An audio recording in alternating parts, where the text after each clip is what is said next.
Una última crida al poble valencià de que demà a les 6 cal al carrer, de que isca al carrer en Castelló, en Alacant i en València.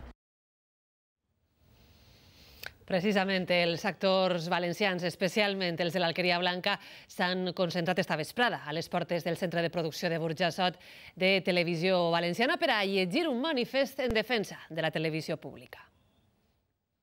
Radiotelevisió Valenciana és del poble valencià i no dels seus polítics. Per tot això, l'Associació d'Actors i Actrius Professionals Valencians insta al poble valencià a defensar el nostre patrimoni i als nostres governants a trobar una solució de consens amb la resta de la societat valenciana. Davall el lema «L'Alqueria no es tanca», els principals actors que protagonitzen la sèrie de més èxit d'esta televisió han alertat del perill de mort per al seu sector. Diuen que la projecció del seu treball gràcies a esta casa és molt gran i asseguren que sense ella el seu treball es queda completament enfosquit.